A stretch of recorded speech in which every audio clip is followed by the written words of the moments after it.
क्या चीन केवल ताकत दिखाने के लिए ताइवान के चारों ओर सैन्य अभ्यास कर रहा है या यह किसी बड़े हमले का संकेत है? क्या ताइवान के साथ ही अमेरिका और जापान भी चीन की इस ड्रिल से वाकई टेंशन में हैं? और क्या यह केवल एशिया का मामला है या फिर इसका असर पूरी ग्लोबल पॉलिटिक्स और इकोनॉमी पर भी पड़ सकता है? दरअसल इन सारे सवालों की सिर्फ एक ही वजह है और वो है चीन की चाल, उसका चरित्र और अपने पड़ोसियों से बदलता उसका चेहरा। इस वक्त चीन के निशाने पर सबसे ज्यादा अगर कोई देश है तो वो है ताइवान। चीन ताइवान पर कब्जे की तैयारी कर रहा है, ठीक उसी तरह जैसे कोई ड्रैगन अपने शिकार को देखकर मौका तलाशता है। दरअसल चीन ने ताइवान के करीब एक जबरदस्त सैन्य अभ्यास शुरू किया है जिसने एशिया के साथ साथ पश्चिम को भी हिला कर रख दिया है। पहले आपको समझाते हैं कि चीन ने ताइवान स्ट्रेट के आसपास जो ड्रिल शुरू की है वह सिर्फ एक सामान्य सैन्य अभ्यास नहीं है। इसे नाम दिया गया है जस्टिस मिशन 2025। नाम से ही समझा जा सकता है कि यह ड्रिल न केवल ताकत दिखाने की कोशिश है बल्कि आने वाले सालों में एशिया में सबसे बड़े संभावित सैन्य टकराव की तैयारी का संकेत देती है। ऐसे में चीन की तैयारी की असली मायने जानना भी जरूरी है। दरअसल पीपुल्स लिबरेशन आर्मी यानी PLA ने ताइवान के चारों ओर बड़े पैमाने पर ब्लॉकेड ड्रिल शुरू की है। चीन के ईस्टर्न थिएटर कमांड के अनुसार यह एक्सरसाइज ताइवान स्ट्रेट के उत्तर और दक्षिण पश्चिमी इलाकों में केंद्रित है। इसमें ताइवान के प्रमुख बंदरगाहों उत्तर में खिलुंग और दक्षिण में काहोसुंग को सील करने की प्रैक्टिस की जा रही है। इसका सीधा संदेश है कि यदि किसी समय चीन चाहे तो ताइवान को पूरी तरह बाहर की दुनिया से अलग कर सकता है। यह ब्लॉकेड ड्रिल सामान्य सैन्य प्रशिक्षण से अलग है। इसमें नौसेना के युद्धपोत, फाइटर जेट, बम वर्षक विमान, ड्रोन और लंबी दूरी की मिसाइलें शामिल हैं। PLA ने पहली बार खुलकर कहा है कि यह अभ्यास बाहरी दखल को रोकने के लिए है। इसका मतलब साफ है, अमेरिका और जापान सीधे निशाने पर हैं।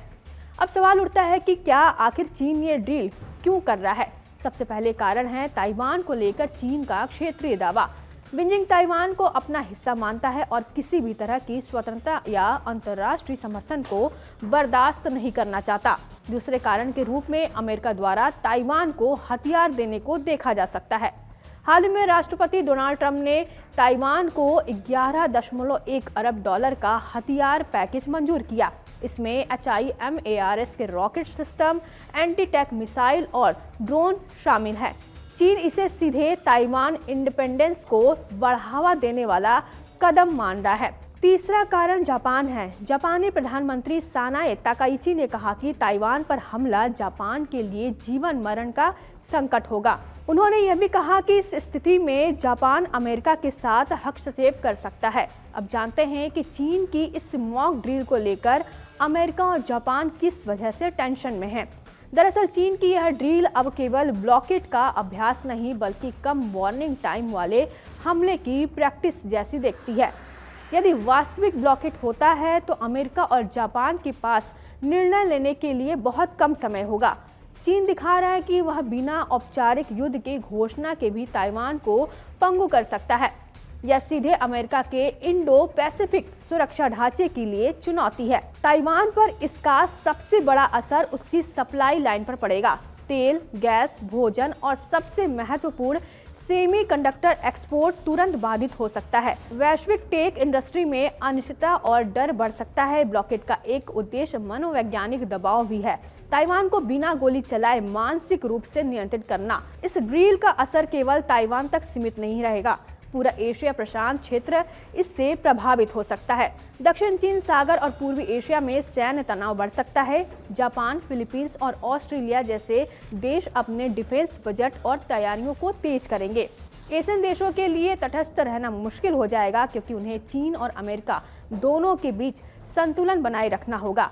भारत के लिए भी इसका सीधा असर है। यदि अमेरिका एशिया में उलझा रहेगा तो चीन को भारत की सीमाओं पर दबाव बढ़ाने का मौका मिल सकता है। इंडो पैसिफिक में तनाव बढ़ने से क्वेड की भूमिका और महत्वपूर्ण हो जाएगी। वैश्विक सप्लाई चेन प्रभावित होने की स्थिति में भारत के लिए अवसर और जोखिम दोनों बढ़ सकते हैं। राष्ट्रपति शी जिनपिंग यह साफ कर रहे हैं कि ताइवान के मुद्दे पर कोई समझौता नहीं होगा। चीन अब ड्रील के नाम पर युद्ध की प्रैक्टिस कर रहा है। यह अमेरिका और जापान को सीधी चेतावनी है कि यदि वो दखल देंगे तो कीमत चुकानी होगी। जानकारों का मानना है कि यह ड्रील एक तरह से युद्ध की पूर्व स्थिति की तैयारी है। इसमें सैन्य ताकत, रणनीति और कार्रवाई की सभी संभावनाओं का परीक्षण किया जा रहा है। यह केवल शक्ति प्रदर्शन नहीं बल्कि यह चीन की रणनीति का हिस्सा है, जिसमें आने वाले वर्षों में एशिया के भू राजनीतिक परिदृश्य को प्रभावित करने की तैयारी है। यदि ब्लॉकेड वास्तविक हो गया तो ताइवान की प्रमुख सप्लाई लाइनें बाधित हो जाएंगी। यह न सिर्फ ताइवान के लिए बल्कि पूरी वैश्विक अर्थव्यवस्था के लिए संकट का संकेत है। सेमीकंडक्टर की आपूर्ति रुक सकती है, जिससे तकनीकी उद्योग प्रभावित होगा। निवेशक डर और अनिश्चितता का सामना करेंगे।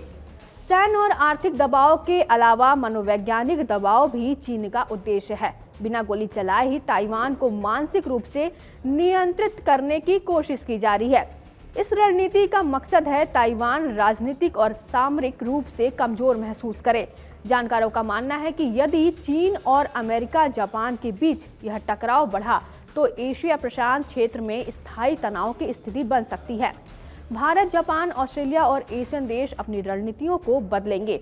वैश्विक सप्लाई चेन प्रभावित होने से व्यापार और निवेश पर भी सीधा असर पड़ेगा। यह सवाल भी महत्वपूर्ण है कि चीन इस ड्रील के बाद वास्तविक टकराव की स्थिति तक जाएगा या यह केवल शक्ति प्रदर्शन ही रहेगा। अगर चीन को लगा कि दबाव बना रहे हैं तो वह बिना युद्ध की घोषणा किए ही रणनीतिक लाभ प्राप्त कर सकता है। चीन की यह जस्टिस मिशन 2025 केवल साधारण सैन्य अभ्यास नहीं, यह ताइवान स्ट्रेट में वास्तविक युद्ध जैसी स्थिति की तैयारी है। इसका मकसद केवल ताकत दिखाना नहीं बल्कि ताइवान को मानसिक और सामरिक रूप से नियंत्रित करना है। अमेरिका और जापान के लिए यह चुनौती है कि वे कम समय में निर्णय लें और अपने गठबंधन की ताकत दिखाएं। ताइवान, एशिया प्रशांत और वैश्विक अर्थव्यवस्था के लिए इसका असर गंभीर हो सकता है। भारत और अन्य देशों के लिए भी यह नया भू राजनीतिक परिदृश्य तय करेगा कि उन्हें अपनी रणनीति कैसे ढालनी है। राष्ट्रपति शी जिनपिंग का संदेश साफ है, ताइवान मुद्दे पर कोई समझौता नहीं होगा और बाहरी हस्तक्षेप की स्थिति में चीन की प्रतिक्रिया सख्त होगी। इस वजह से यह ड्रील केवल अभ्यास नहीं बल्कि युद्ध की तैयारी का हिस्सा भी माना जा सकता है।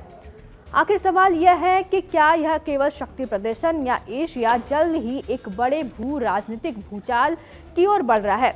समय ही बताएगा कि इस ड्रील का असर वास्तविक सैन्य टकराव में बदलता है या नहीं।